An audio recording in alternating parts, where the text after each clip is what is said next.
The war chamber of the Galactic Imperium was, without question, the most intimidating room in the known universe. At least that was what High Chancellor Vorn liked to believe. The walls stretched upward for 50 meters, carved from black stone hauled from the core of a dead star. Holographic projections of 1,000 conquered worlds rotated slowly in the air, each one a trophy, each one a reminder of the Imperium's absolute, unquestionable dominance. And yet somehow the human sitting across from us looked bored. I am Korvin. I serve as the third diplomatic adjunct to the High Chancellor, which is a fancy way of saying I stand around, take notes, and occasionally fetch beverages for beings far more important than myself. But today I had a front row seat to history. Today the Imperium was formally declaring war on the humans, those strange bipedal creatures from a backwater star system they called Sol. It should have been glorious. It should have been terrifying. For them anyway. Instead, the human envoy, a fellow named Thomas Wade, was sitting in his chair with his legs crossed, one foot bouncing slightly in the air. He wore a simple black suit, the kind humans apparently wore to both funerals and diplomatic functions, which I found oddly appropriate given the circumstances. His hair was graying at the temples, his face was lined with what humans called smile lines, and his eyes, those unsettling forward-facing predator eyes, sparkled with something that looked disturbing like amusement. High Chancellor Vorn was mid-speech, his 17 voice boxes harmonizing in what we called the tone of absolute authority. It was a sound that had brought entire civilizations to their knees, metaphorically speaking. Some literally, though that was usually the military doing the work, not the voice boxes. And so, Vorn boomed, his crest frill fully extended in a display of dominance. The Imperium finds your species in violation of galactic law, subsection 42, paragraph 19, clause C. You have colonized 17 systems without proper authorization forms. You have established trade routes through protected space corridors. And most egregiously, you have refused repeatedly to submit to Imperium oversight and taxation. Wade nodded slowly, as if Vorn was explaining something perfectly reasonable, like the weather or how to properly fold a napkin. Therefore, Vorn continued, his voice rising to a crescendo that made the very air vibrate. The Imperium hereby declares a state of war between our glorious civilization and your Earth and her colonies. You have 30 standard cycles to surrender unconditionally. Failure to comply will result in the complete and total subjugation of your species. This is not a negotiation. This is not a debate. This is inevitability. The chamber fell silent. Around me, the other adjuncts, the military advisors, the diplomatic corps, all held their breath. This was it. The moment when the human would realize the gravity of his situation. The moment when fear would replace that casual demeanor. The moment when Thomas Wade laughed. Not a nervous laugh. Not a desperate clinging to sanity laugh. A genuine from the belly, thoroughly entertained laugh. He actually slapped his knee, something I had only seen humans do in their entertainment broadcasts. Oh man, Wade said, wiping at his eyes. 30 cycles? That's what, about 43 of our days? You guys really did your homework on that one. Vorn's crest frill quivered. Around me, I heard Administrator Thrella's breathing sacs inflate with shock. General Bront, commander of the 7th Fleet, made a choking sound that in his species indicated profound confusion. You dare mock this assembly? Vorn managed, his voice boxes momentarily losing their harmonization. Mock? No, Wade said, still grinning. I'm not mocking. I'm just, appreciating the effort. The whole presentation, the dramatic lighting, the floating planet holograms, this ominous black stone thing you've got going on, it's very well done. Really commits to the theme. He reached down to a bag at his feet, and instantly, 12 security officers materialized from the shadows, their plasma rifles charging with that distinctive whine that usually preceded someone getting vaporized. Wade froze, one hand in the bag, and looked up at them with raised eyebrows. Easy there, fellas, he said calmly. I'm just grabbing some reading material, unless you guys have banned newspapers in this empire of yours.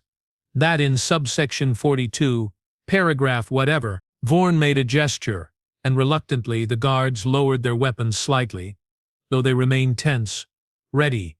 Wade slowly, deliberately pulled out a folded newspaper, An actual physical, printed-on-paper newspaper. I had seen these in historical archives. Most species had abandoned such primitive information delivery systems millennia ago. Wade unfolded it with a crisp snap of paper, adjusted what humans called reading glasses on his nose, and began to, I swear on my ancestral spawning pools, casually read the front page. The silence in the chamber was no longer anticipatory. It was the silence of beings who had absolutely no idea how to process what they were witnessing. "Is that," Thrall whispered to me, "is that human reading a physical information document during a declaration of war?" "Yes," I whispered back. "Yes, he is." Vorn's skin color was shifting through several shades that I recognized as extreme agitation. "Mr. Wade, we have just declared war on your entire species." "Mm-hmm," Wade responded, not looking up from his newspaper. "I heard you. The whole 30 cycles thing. Very generous, by the way. Most species only give us a week or two." "Most species," Bront interjected, his mandibles clicking with irritation. "You speak as if you have been through this before." "Well," Wade said, finally looking up and folding his newspaper into his lap, not to sound too casual about it, "but yes, this is, let me think, the 16th time someone's declared war on us in the last century. Or is it 17? I lose count." I saw several of the diplomatic staff exchange glances. That could not possibly be true, could it? "Surely you jest," Vorn said, though his voice had lost some of its booming quality. "Nope," Wade said cheerfully. "Dead serious." "Well, dead serious is probably the wrong phrase given the context. Very much alive serious. The Krell Dominion declared war on us in 2089. That was a whole thing. Then the Valorian Collective, in 2104. The Hive, the Confederation. The Swarm, the Protectorate, the Sovereignty, the Coalition. Am I forgetting any? Oh right, the Hegemony. How could I forget the Hegemony? How could I forget the Hegemony? They were particularly upset about us colonizing in their, quote, sacred ancestral expansion zones, end quote. He said this all with the casual tone of someone recounting a shopping list. "Not a series of interstellar wars. And you expect us to believe," Vorn said slowly, "that you somehow survived wars with all of these powers?" Wade tilted his head slightly. "Survived? Chancellor, we didn't just survive. We won. Every single time." The chamber abrupted. Not with cheering or celebration, but with the sounds of multiple species all expressing shocked disbelief and outrage in their own unique ways. Vorn was making a sound like an angry steam kettle. Thrall was frantically typing on his datapad, presumably trying to verify Wade's claims. Brunt had gone perfectly still, which in his species indicated either deep thought or predatory focus. I was trying to reconcile what Wade was saying with what I knew about humans. Yes, they were a relatively young species, spacefaring for only about 150 of their years. Yes, they had expanded remarkably quickly, colonizing at a rate that made the Imperium's own expansion look leisurely. But wars, multiple wars, against established powers, that is impossible, Vorn declared. We have no records of— Of course you don't, Wade interrupted. Which, let me tell you, was something you simply did not do to a High Chancellor, because none of those powers exist anymore. Well, the Confederation still exists, technically. But they're more of what's the word? Tributary state. They pay us not to glass their homeworld. It's a nice arrangement. Very civilized. You destroyed entire civilizations? Thrall asked, his voice barely a whisper. Well, we tried diplomacy first, Wade said, sounding almost defensive. We really did. But you know how it is.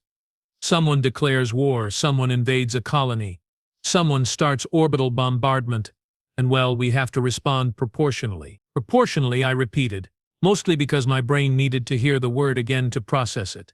Okay, maybe slightly more than proportionally, Wade admitted. Humans have this thing about being told what to do, especially by people, beings, who show up with warships and ultimatums. It brings out our, less diplomatic tendencies. Vorn had regained some composure. He leaned forward, his multiple eyes focusing on Wade with renewed intensity. You are bluffing. This is some kind of psychological warfare tactic. Humans are known for their creativity. their unpredictability. You think you can frighten us with tall tales and casual arrogance? Wade shrugged. Believe what you want, Chancellor. I'm just doing my job. My job, specifically, is to be here when you make this declaration, to hear you out and to take your terms back to my government. He paused, and to warn you, that's also part of my job. Warn us, Vorn said, leaning forward. You are in no position to warn you, Wade continued, his voice still friendly but now with an undercurrent of something harder, something that made my scales itch. That you are making a catastrophic mistake. See? The thing about humans, the thing that really defines us, is that we are staggeringly, almost incomprehensibly stubborn. Someone tells us we can't do something, we do it anyway. Someone threatens us, we threaten back, usually with something bigger. Someone, and I'm just spitballing here, declares war on us and demands unconditional surrender. He let the question hang in the air.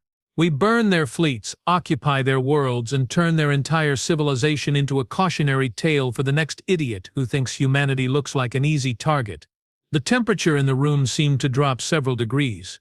Wade was still sitting casually, still had that slight smile on his face, but something had changed. Something in his eyes, in the set of his shoulders. For the first time, I understood why humans had those forward-facing predator eyes. For the first time, I saw him not as a diplomat, but as something else entirely. You threaten the Imperium, Vorn said, though his voice had lost its booming quality entirely now. No, Wade said, standing up smoothly. I'm warning the Imperium. There's a difference. A threat implies I want something from you. A warning is me trying to prevent you from making a mistake that will cost millions, possibly billions of lives. Your lives. Specifically. He tucked the newspaper under his arm and straightened his tie, a peculiarly human gesture that involved adjusting the decorative cloth they wore around their necks. Here's what's going to happen, Wade said, and his voice was now calm, measured. The voice of someone who had done this before. You're going to send your fleets to our border.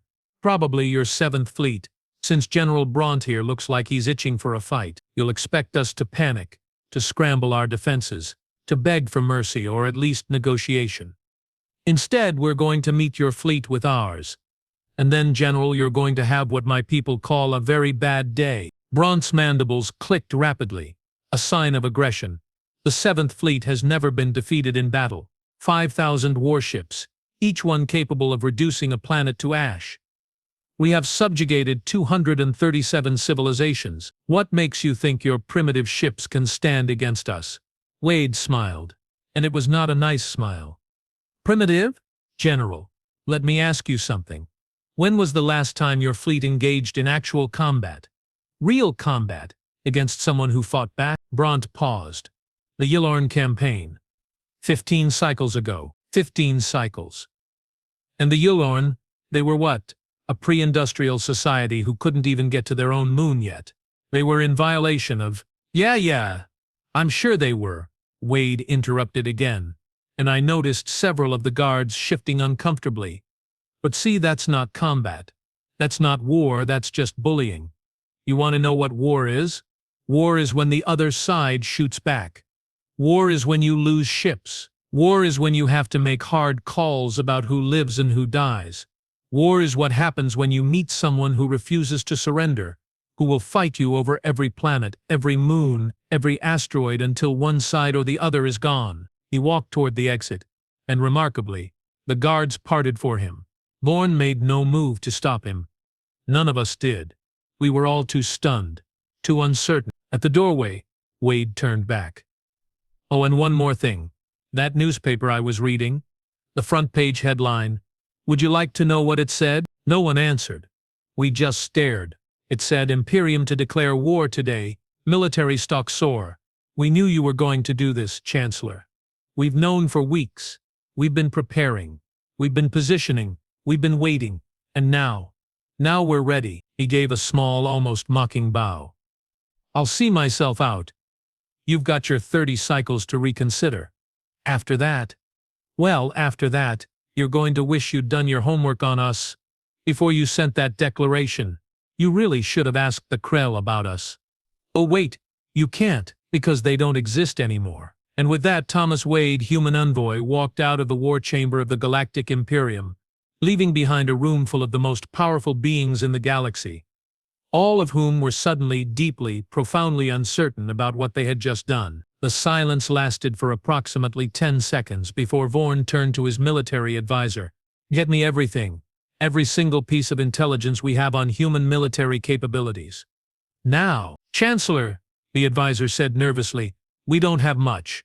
They've been very secretive about their—" "Then get me someone who does," Vorn snapped. "Contact the survivors of the Krell campaign. The Valorian refugees. Anyone who has actually fought the humans and lived to tell about it." "Sir," I found myself saying, surprising even myself. What if he was telling the truth? What if they really have won all those wars? Vorn turned to look at me, all of his eyes focusing at once in a way that made me want to melt into the floor. But then, surprisingly, his crest frill lowered slightly, a sign of uncertainty. Then adjunct Korvin, "We have made a grave error, but we cannot show weakness now. The declaration has been made. The Imperium does not back down. We proceed as planned." General Brandt stepped forward. "Chancellor, if I may," the human spoke of preparation. "If they knew we were coming, they may have fortified their border regions. I suggest we accelerate our timeline. Strike now, before they can fully deploy whatever they have planned." "Agreed," Vorn said. "How quickly can the 7th Fleet move?" "They are already in position," Brunt said, with what I recognized as satisfaction. "We anticipated deployment orders. We can begin our assault within 3 cycles. Make it 2, Vorn ordered. "And General, do not underestimate them. Whatever we think we know about the humans, assume it is incomplete." Brandt nodded and left the chamber, presumably to begin coordinating the attack. Around me, the diplomatic staff was frantically working, sending messages, updating protocols, preparing for what was about to happen. Threll moved next to me, his datapad clutched tightly. "Korvag Sip, I found something. It's not much, but there are references.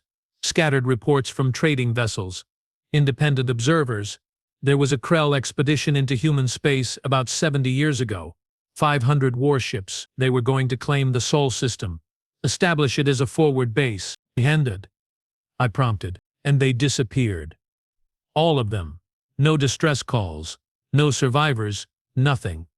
The Krell sent a second expedition to investigate. 1,000 ships that time." "Let me guess," I said quietly. "They disappeared too."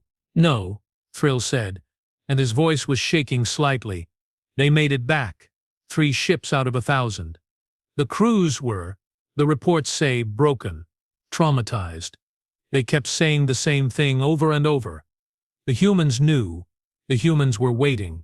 The humans wouldn't stop. After that, the Krill launched a full-scale invasion. 20,000 warships. The largest military operation in their history." "And?" I asked, though I already knew the answer. "And the Krell dominions ceased to exist 18 months later. Their homeworld is now called New Harmony. It's a human colony. Population, 3 million humans. 2 million Krell who, according to records, chose to stay and live under human governance rather than flee." I felt my blood chill. "Show Vorn this, immediately." "I tried," Threll said miserably. He said it was Krell propaganda, that they were a weak species that fell to internal strife, not human military action. "He won't listen, Korvin. He's convinced this is about Imperium pride, about showing strength.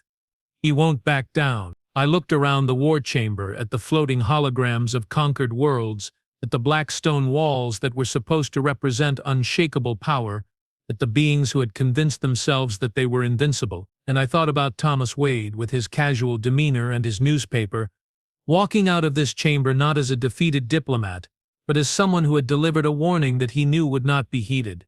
"We are going to war," I said quietly. "Yes," Threll agreed. "We are going to lose," I added. Thrill did not respond immediately. Then softly, "I think you might be right." The next 2 cycles passed in a blur of activity. The 7th Fleet began its advance toward human space. Diplomatic channels were opened, then closed, then opened again as various factions within the Imperium tried to either support or oppose the war. Public broadcasts were made declaring humanity's crimes, promising swift victory, assuring the citizens of the Imperium that this was a just and necessary action. I spent most of that time in the archives, digging through every scrap of information about humans I could find. And what I found terrified me. The humans, it turned out, were not just lucky in their wars. They were methodical. Every conflict followed a similar pattern.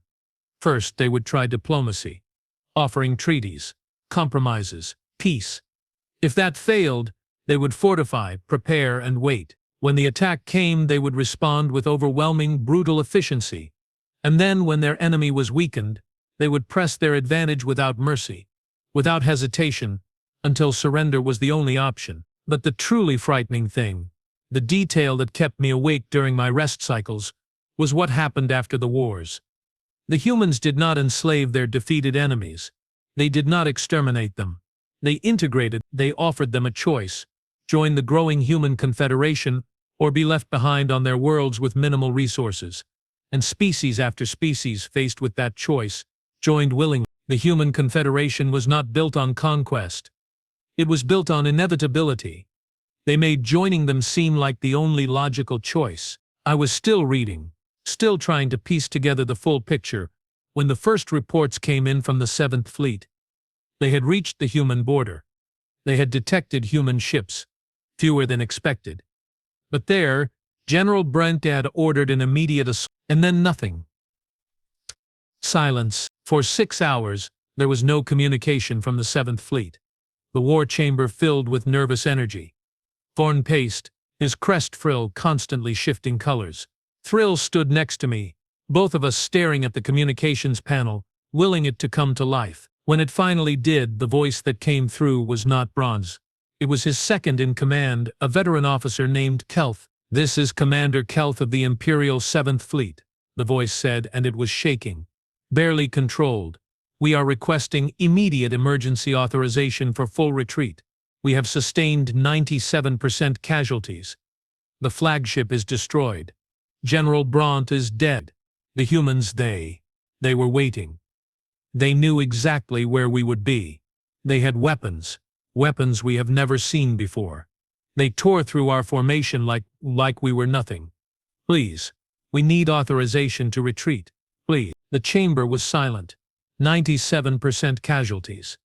5,000 ships reduced to a handful of survivors in a matter of hours. Vorn's voice, when he finally spoke, was hollow. "Retreat authorization granted. Fall back to the Kepler line, regroup and await further orders." The communication cut off. No one spoke. No one moved. We all just stood there, processing what we had heard. "Korvin," Vorn said quietly, "get me Thomas Wade. Immediately. Tell him. We wish to discuss terms." "Yes, Chancellor," I said, already moving toward the communications station. I sent the message through every channel we had, flagged it as priority diplomatic contact. The response came back in less than a minute, text only. "Mr. Wade is currently unavailable. He is coordinating humanitarian relief efforts for the 7th Fleet survivors who have surrendered to human forces. He will contact you when he has time. Please enjoy your remaining 28 cycles. Regards, the Human Diplomatic Corps." I read the message 3 times to make sure I understood it correctly. Then I turned to Vorn and read it aloud. The High Chancellor of the Galactic Imperium sat down heavily in his throne. His crest frill had gone completely flat, a sign of defeat. "They were ready," he said. "They knew we were coming. They knew exactly what we would do. And they prepared a trap." "Yes, Chancellor," I said. "And now they are offering aid to our survivors," he continued. "They are showing mercy while demonstrating absolute dominance." "Yes, Chancellor, we have we not, made a catastrophic mistake?" It was not a question, but I answered anyway. "Yes, Chancellor, I believe we have." Vorn looked up at the floating holograms of the Imperium's conquered worlds. "How many of those do you think would side with us in a protracted war against humanity?" I thought about the reports I had read, about the species that had fought the humans and then joined them. I thought about the choice they offered, join or be left behind. I thought about how the Imperium ruled through fear and force, while the humans seemed to rule through something else entirely, something more complicated. "None of them, Chancellor," I said quietly. "If the humans offered them an alternative, I do not think any of them would fight for us." Vorn nodded slowly. "Then we have lost already. We just do not know it yet." He stood up, his crest frill rising again, though it was a pale imitation of its former glory. "Send word to the other fleets. Full defensive posture. Fortify our core worlds. And someone, anyone, find me a way to talk to the humans, to actually talk to them. Because if we cannot negotiate a peace, then the Imperium as we know it will not survive the month." I left the war chamber to carry out his orders, but as I walked through the corridors of the Imperial Palace, I could not shake the image of Thomas Wade, sitting in that chair, reading his newspaper, laughing at our declaration of war. He had known how this would play out, and he had tried to warn us. We just had not listened. And now 28 cycles remained before the humans decided whether we deserved mercy or destruction. 28 cycles to figure out how to save an empire that had never, not once in its 1,000-year history, had to say the words, "We surrender." The humans, I realized, had not just beaten us militarily. They had beaten us psychologically. They had shown us that all our power, all our might, all our pride meant nothing when faced with a species that simply refused to lose. And somewhere, probably in a command center coordinating the occupation of what used to be the 7th Fleet's position, Thomas Wade was probably reading another newspaper, waiting for us to figure out what he had known all along. That humanity did not just fight wars. They ended them. Decisively. Permanently. And they gave you one chance, just one, to walk away before they showed you why every other species that had challenged them was now either extinct or part of their confederation. We had ignored that chance, and now we were going to learn the same lesson the Krell, the Valorians, and all the others had learned. You do not declare war on humanity unless you are prepared to lose everything. The next 12 cycles were, without exaggeration, the longest of my life. And I am 342 years old, which for my species is considered middle-aged, so I have experienced some lengthy uncomfortable periods, but nothing, absolutely nothing, compared to watching an empire realize in real time that it was completely, utterly, catastrophically outmatched. The reports kept coming in, not from the 7th Fleet. There was not much left of them to report anything. No, these reports came from independent observers, trading vessels, scout ships, anyone with sensors pointed toward the human border, and what they saw defied everything we thought we knew about warfare. The humans had not just destroyed the 7th Fleet, they had dissected it. Like a scientist studying an insect. They had taken apart our most powerful military formation with surgical precision. First, they jammed our communications, isolating each battle group. Then they hit our command ships with weapons that bypassed shields entirely. Something about quantum tunneling warheads. I did not pretend to understand the technical details. With the command structure gone, the fleet had fractured into smaller groups, each one picked off by human vessels that moved faster, hit harder, and coordinated better than anything we had ever encountered. The entire engagement lasted 4 hours and 17 minutes. 4 hours to destroy 5,000 warships. That worked out to roughly 20 ships destroyed per minute. The mathematics alone was terrifying. But what happened after the battle was somehow worse. The humans had sent medical ships, actual hospital vessels, painted white with red crosses, the human symbol for humanitarian aid. They pulled survivors from the wreckage, treated their wounds and gave them a choice: be repatriated to the Imperium as prisoners of war, or accept refugee status in human space. According to the latest reports, 63% of the survivors chose to stay with the humans. 63%. More than half of our own soldiers, after a single battle, decided that living under human governance was preferable to returning home. That fact alone told you everything you needed to know about the Imperium's chances in this war. I was in my office, reviewing yet another stack of intelligence reports that all said essentially the same thing. We are doomed, when my communication panel chimed. The identifier made my 3 hearts skip a synchronized beat. Adjunct Korvin. This is Thomas Wade. I understand you have been trying to reach me. I apologize for the delay, but as you can imagine, I have been rather busy. I have some time now if you would like to speak. Also, I brought coffee. Do you drink coffee? Probably not, different biology and all that, but I find it helps with these long diplomatic sessions. Anyway, I am in conference room 7 if you want to chat. I stared at the message for a solid 30 seconds, trying to process what I had just heard. Thomas Wade, the human envoy who had walked out of our war chamber 12 cycles ago, was here, in the Imperial Palace. In conference room 7, with coffee. I immediately contacted Vorn's office, but his assistant informed me that the Chancellor was already aware, and was on his way to the conference room. I grabbed my datapad and rushed through the corridors, my claws clicking rapidly on the polished stone floors. When I arrived at conference room 7, I found a scene that was somehow both mundane and surreal.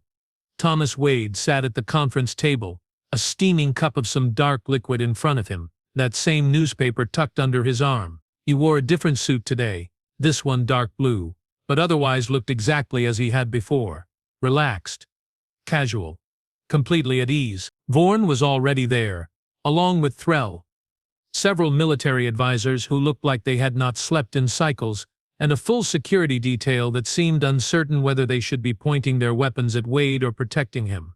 Korvad, Wade said warmly, as if we were old friends meeting for lunch. Glad you could make it. Please, sit. Can I interest anyone in coffee? No? Just me then. More for me, I suppose. He took a sip from his cup and sighed contentedly. So, Chancellor Vorn, you wanted to discuss terms. I am authorized by the United Terran Assembly to negotiate on their behalf. Before we begin, however, I need to address something. Vorn, who had clearly been preparing some kind of formal statement, paused. Yes, your security team, Wade said, gesturing at the guards with his coffee cup. They look very stressed. Understandably so, given recent events, but I want to assure everyone in this room that I am not here to threaten anyone, harm anyone, or do anything other than have a conversation. So maybe we can ask them to. I do not know, lower the weapons. It makes me nervous, and when I get nervous, I talk too much. More than usual, I mean. Vorn looked at the head of security, who looked back with an expression that clearly said, Are you seriously asking me to disarm in front of the enemy? But Vorn nodded, and reluctantly the guards powered down their weapons and stepped back slightly. Thank you, Wade said sincerely. Much better. Now, let us talk about what happens next. Chancellor, you declared war on humanity. We responded by destroying your 7th fleet. By my count, you have 21 cycles remaining on your original 30-cycle surrender deadline. However, I am here today to offer you a different option. We are listening, Vorn said carefully. Wade set down his coffee and leaned forward slightly. Here is the situation as it stands. Your 7th fleet is gone. Your 2nd and 4th fleets are currently fortifying your core worlds, which is a reasonable defensive strategy except for one small problem. We know where they are, we know their formations, and we have assets in position to neutralize them whenever we choose. Your other fleets are scattered across the Imperium, trying to maintain order in systems that are, according to our intelligence, increasingly restless. Several of your subject species have already contacted us about potential, let us call them alternative arrangements. He said this all in the same friendly tone he might use to describe the weather. But each word landed like a hammer blow. I watched Vorn's crest frill shift through several colors, none of them good. In short, Wade continued, you are in an untenable position. You cannot win this war militarily. You cannot sustain it economically, not with your trade routes disrupted and your subject species wavering. And you cannot win it diplomatically, because frankly, Chancellor, most of the galaxy is not particularly fond of the Imperium. You rule through fear and force, and the moment someone stronger shows up, that house of cards collapses. You are here to demand our surrender, Vorn said quietly. No, Wade said, and he actually sounded surprised. No, I am here to offer you a partnership. The room went silent. Even the guards looked confused. A partnership, Vorn repeated slowly, as if testing the word for poison. Yes, Wade said, pulling out a datapad from his bag. See, humanity does not actually want to destroy the Imperium. That would be messy, expensive, and would create a huge power vacuum that would probably lead to decades of instability. Bad for everyone involved. What we want is for the Imperium to stop being, well, an Imperium. Stop with the forced subjugation, the excessive taxation, the threats of orbital bombardment every time someone looks at you funny, that sort of thing. He slid the datapad across the table to Vorn. This is what we are proposing. The Imperium agrees to restructure as a confederation of voluntary member states. Each species maintains autonomy over their own worlds and systems. A central council with representatives from each species handles mutual defense and trade agreements. No more forced tributes. No more unilateral declarations of war. Democracy, essentially. We find it works pretty well. Vorn stared at the datapad as if it might explode. And if we refuse... Wade leaned back in his chair and took another sip of coffee. Then we continue the war. We dismantle the Imperium piece by piece. We offer each of your subject species the same deal, autonomy and protection under the Terran Confederation. Most of them will accept based on our preliminary discussions. Within a year, maybe 2, the Imperium will consist of just your core world surrounded by species who have chosen to side with us. At that point you can either surrender or we blockade you until you do. No invasion necessary, just patience. You have already contacted our subjects, Vorn said, and it was not a question. Of course we did, Wade said. We contacted them before we contacted you today. 23 species so far have expressed interest in joining the Terran Confederation. Another 15 want to negotiate terms. The rest are waiting to see what you decide, because here is the thing, Chancellor. We are not asking you to surrender. We are asking you to evolve. He gestured at the datapad again. Read the proposal. Take your time. Discuss it with your advisors, your military, whoever you need to. But understand this. The age of empires that rule through force is over. Humanity is not interested in continuing that tradition. We have seen where it leads on our own world and on others. It leads to resentment, rebellion, and eventually, collapse.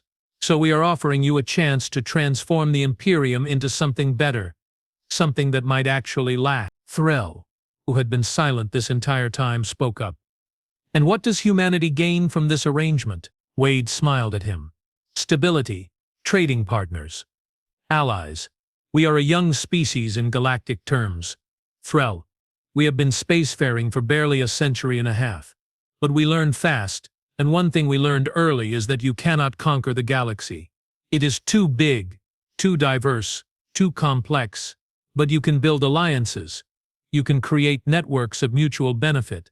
You can establish systems where everyone prospers instead of just the ones at the top. You make it sound so simple, Vorn said bitterly. It is not simple, Wade admitted. It is incredibly complicated and messy and will probably take decades to fully implement. There will be arguments, disagreements, probably some minor conflicts along the way. But it is better than the alternative, which is us, destroying everything you have built and starting from scratch. At least this way you get to be part of the solution instead of part of the problem. Vorn picked up the datapad and began scrolling through it. His expression was unreadable, but I noticed his crest frill had stopped shifting colors quite so rapidly. That was either a good sign or he was going into shock. With Vorn it was hard to tell. This proposal?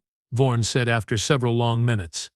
It requires us to release all subject species from forced compliance, to allow them to choose their own governance, to reduce our military to defensive purposes only, to submit to oversight from a council that includes species we conquered centuries ago. Yes, Wade said simply. This is not a partnership, Vorn said, looking up. This is a complete dismantling of everything the Imperium represents. Yes, Wade said again, because what the Imperium represents is outdated, unsustainable, and ultimately doomed to fail. We are giving you a chance to be part of something new instead of being destroyed by it. I would think that would be preferable. And if I refuse? If I choose to fight? Wade's expression became serious for the first time since I had entered the room. Then, Chancellor, we will do what we have done to every other empire that forced our hand. We will dismantle you. Thoroughly. Efficiently. And when we are done, the only thing that will remain of the Galactic Imperium will be history lessons taught to students about the dangers of hubris. The temperature in the room seemed to drop again. Wade was not threatening. Not exactly. He was simply stating a fact. The same way you might inform someone that gravity exists or that fire is hot. However, Wade continued, his tone lightening again. I really hope you do not refuse, because honestly, I like you, Chancellor.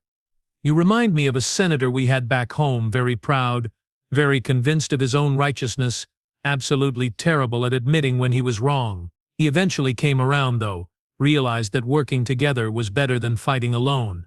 Now he is one of our best diplomats. People can change, Vorn. Even species can change. The question is whether you will do it voluntarily or whether we will have to force the issue. Vorn set down the datapad and looked directly at Wade. How long do we have to decide? 21 cycles, Wade said. Same as before. But I would not wait that long if I were you. Every day that passes, more of your subject species are reaching out to us. The longer you delay, the less there will be to negotiate over. And you will wait? Vorn asked. You will not press your advantage? We will maintain our current positions, Wade confirmed. No further military action unless you initiate it. But Chancellor, let me be very clear. If any of your fleets move toward human space, if any of your forces attack our allies or our ships, we will consider that a resumption of hostilities and respond accordingly. We are offering peace, but we are not stupid. We will keep our defenses up until this is resolved. Vorn nodded slowly. I need to consult with the High Council. This decision cannot be made by me alone. Of course, Wade said, standing up and collecting his coffee cup. Take your time. Well, 21 cycles of time anyway. I will be staying at the embassy if you need to reach me. Also, if anyone wants to talk informally, off the record, my door is always open. Sometimes these things go easier when you have a conversation without all the formal protocols and posturing. He headed toward the door, then paused and turned back. Oh, and Chancellor, thank you for meeting with me. I know this is difficult. I know it goes against everything your society has taught you about strength and power and dominance. But sometimes the strongest thing you can do is admit that the old ways are not working and try something new. Think about it. And then he left, just walked out with his coffee cup and his newspaper, leaving behind a room full of the most powerful beings in the Imperium, all of us trying to process what had just happened. The silence lasted for maybe 10 seconds before chaos erupted. The military advisors were shouting about honor and strength and how we could not possibly capitulate to human demands. The diplomatic staff was frantically calculating what a restructuring would mean for existing treaties and agreements. Vorn just sat there, staring at the datapad, his crest frill completely flat. Korvin, he said quietly, somehow cutting through all the noise, give me your honest assessment. Not as my adjunct. As someone who has been studying the humans. What should we do? Everyone fell silent. Looking at me, I felt my scales itch with the attention. But Vorn had asked for honesty, and after everything that had happened, I figured we were past the point of diplomatic niceties. We should accept, I said firmly. We should accept immediately and thank whatever deities we believe in that they are giving us this option at all. Because, Chancellor, the humans have us completely, utterly beaten. They could destroy every fleet we have. They could conquer every world we hold. They could reduce us to a minor power operating out of a single system. But they are not doing that. They are offering us a chance to transform, to become something better. And if we refuse, if we let pride dictate our decision, then we deserve whatever happens next. One of the military advisors, a grizzled veteran named Polk, bristled at my words. You would have us surrender everything we have built, everything our ancestors fought for. Our ancestors, I said, turning to face him, built an empire on fear and force. They conquered and subjugated and terrorized for 1,000 years. And now we have encountered a species that will not be conquered, will not be subjugated, will not be terrorized, a species that is offering us a way out with our dignity mostly intact. Yes, General Polk, I would have us surrender what we built, because what we built was never going to last. We were always going to fall eventually. The humans are just giving us the chance to fall upward instead of down. Polk looked like he wanted to argue, but Vorn held up a hand. Enough. Polk, contact the High Council. Tell them we are convening an emergency session. Korvin, thither. You are with me. Everyone else, prepare briefing materials on what restructuring would actually entail. I want numbers, timelines, logistics, everything. We have 21 cycles to make the most important decision in Imperial history. Let us make sure we do it right. The next 20 cycles were a blur of meetings, arguments, negotiations, and increasingly desperate calculations. The High Council was split almost down the middle. Half wanted to accept Wade's proposal, seeing it as the only way to survive. The other half wanted to fight, arguing that capitulation would be the end of the Imperium regardless, and that we might as well go down fighting. It was Threll, surprisingly, who found the argument that finally swayed the Council. He presented data on every species that had been conquered by the Imperium in the last 500 years. Their resource contributions, their military service, their compliance records. And then he showed projections of what would happen if those species were given the choice Wade was offering. 92% of them would leave. Immediately, without hesitation. They would abandon the Imperium so fast it would make our heads spin. And without them, without their resources and labor and infrastructure, Imperium could not function. We were not an empire built on our own strength. We were an empire built on the subjugation of others. Take that away, we were just another species with a handful of systems and delusions of grandeur. When Threll finished his presentation, the council chamber was silent, and then one by one the council members began to vote. Accept the human proposal. Transform the Imperium. Survive. The vote passed with 73% approval. Not unanimous, but enough. Vorn contacted Wade personally to deliver the news. The human envoy sounded genuinely pleased, which I found oddly touching. He had been expecting us to fight, to resist, to make this as difficult as possible. Instead, we had done the sensible thing and accepted reality. Excellent news, Chancellor, Wade said over the communication link. I will inform my government immediately. We can begin transition protocols within the next cycle if you are ready. Also, I am authorized to offer technical advisors, economic aid packages, and security guarantees during the restructuring period. We want this to succeed, Vorn. We really do. Why? Vorn asked bluntly. Why do you care if we succeed? You have beaten us. You could take everything. Why offer help? Wade's response was surprisingly thoughtful. Because, Chancellor, we have learned that peace is not the absence of conflict. It is the presence of justice. If we just crush you and move on, we create resentment, anger, a desire for revenge. That comes back to bite us later. But if we help you transform, if we work together to create something better, then we build real, lasting peace. And that, Vorn, is worth more than any military victory. The restructuring took 3 years. 3 long, complicated, occasionally frustrating years of negotiations, implementations, setbacks, and small victories. Species that had been subjects for centuries suddenly had to learn how to govern themselves. The Imperium, or rather the Confederation of Free Systems as it was now called, had to create new institutions, new laws, new ways of doing things that did not involve threatening to glass planets from orbit. Humanity helped every step of the way. They sent advisors who taught us about democratic processes, about economic cooperation, about conflict resolution that did not involve weapons. They provided loans to species who needed to rebuild infrastructure. They mediated disputes when old grudges threatened to derail progress. And slowly, painfully, something remarkable happened. It started working. Species that had hated each other for centuries found common ground. Trade routes that had been controlled by imperial decree became open markets. Innovation flourished as beings were free to pursue their own interests, instead of serving imperial mandates. The Confederation was not perfect, far from it. But it was better. Measurably, observably better. I found myself working closely with Wade during this period. He had been appointed as the human liaison to the Confederation, responsible for making sure the transition stayed on track. We met regularly, usually over his coffee and whatever beverage I was drinking that day. We became, if not friends exactly, then colleagues who respected each other. One day, about 2 years into the restructuring, I finally asked him the question that had been bothering me since that first meeting in the war chamber. Thomas, I said, using his first name as he had insisted, when you walked into that chamber and we declared war, you already knew how it would end. Did you? Wade took a sip of his coffee and nodded. Pretty much. I mean, there is always uncertainty in any conflict. Maybe you had some secret weapon we did not know about. Maybe our intelligence was wrong.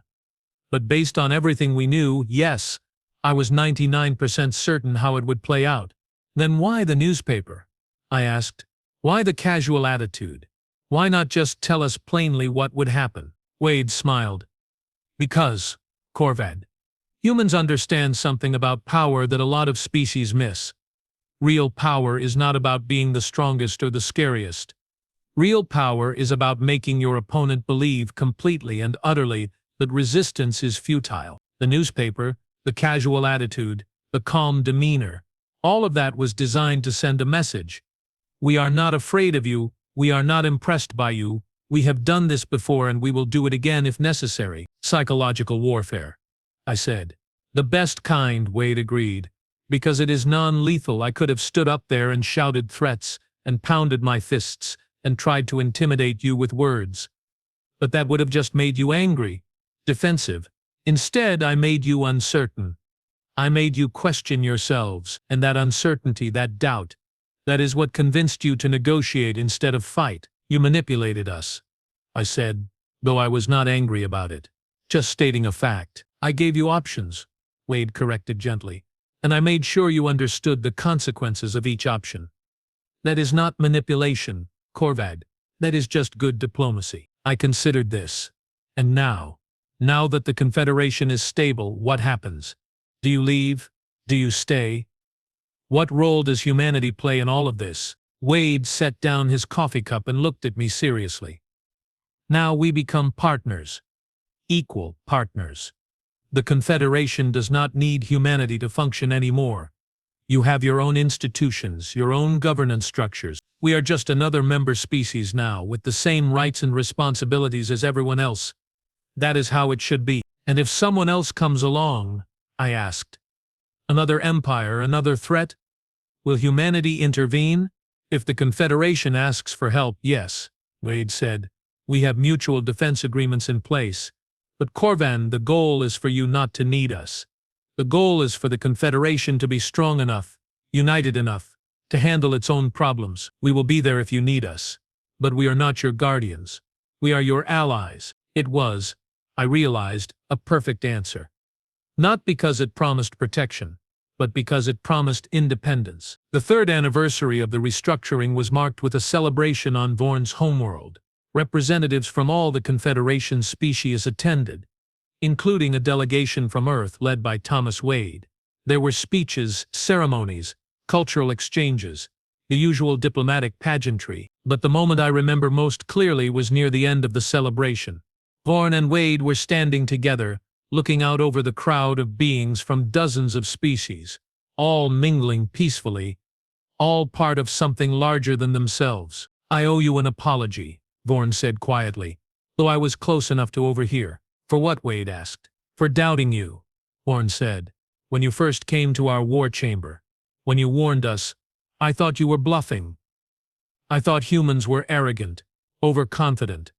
I thought we would crush you and prove that the Imperium was still the dominant power in the galaxy. And now, Wade prompted.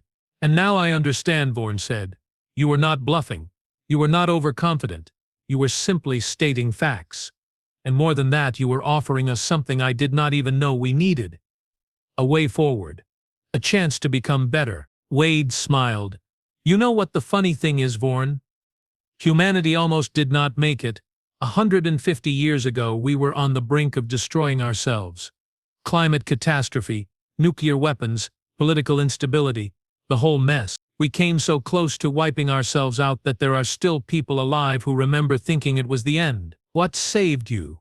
Vorn asked. We stopped trying to dominate each other, Wade said simply.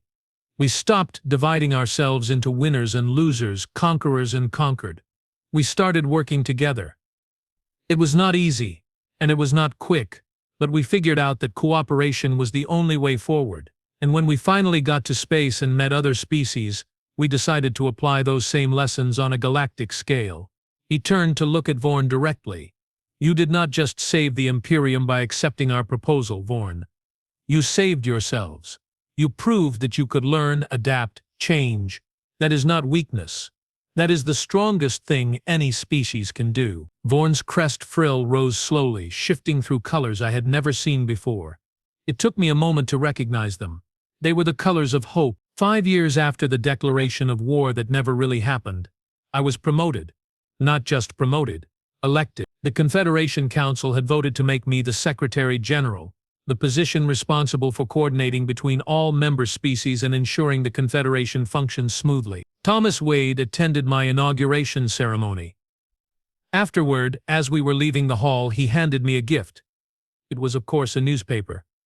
The front page headline read, "Former Imperial Adjunct Elected Secretary General, Era of True Cooperation Begins." "You humans in your newspapers," I said, amused. "Hey, do not knock it," Wade said with a grin.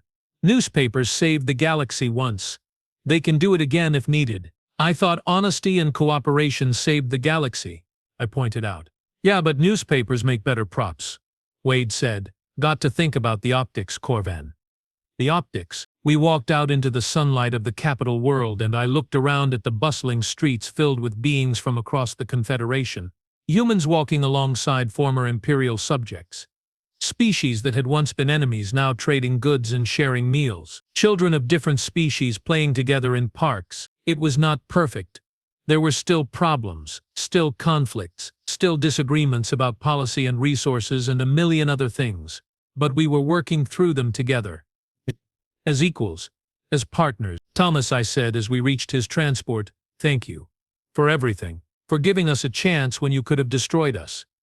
For believing we could change." Wade shook his head. "Korvin, we did not give you anything. You did the hard work. You chose to change. You convinced your people to try something new. All we did was offer an alternative and hope you would be smart enough to take it. Still, I insisted. Thank you."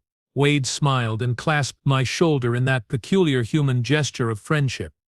"You are welcome, Korvin. Now go be an amazing Secretary General. The galaxy needs people like you. People who understand that strength is not about dominance but about cooperation. Show them how it is done." He boarded his transport and lifted off, heading back to Earth to file his reports and move on to whatever diplomatic crisis required his attention next. I watched him go, then turned back toward the government complex where my new office waited. Somewhere in the archives, stored carefully in a protective case, was the newspaper Thomas Wade had been reading that day in the war chamber. The day he had laughed at our declaration of war. The day he had warned us about the consequences of our pride. The day everything changed. We kept it as a reminder, not of our defeat, but of our choice. The choice to listen instead of fight. The choice to adapt instead of break.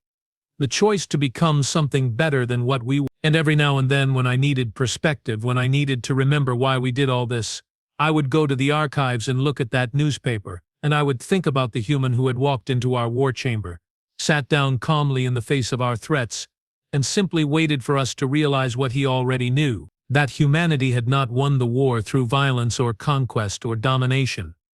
They had won it through patience, confidence, and the simple, radical belief that even empires could change if given the right motivation and the right opportunity. We had been given that opportunity, and we had taken it. And now, 5 years later, the galaxy was better for it. Not perfect, but better. And sometimes, that is all you can ask for.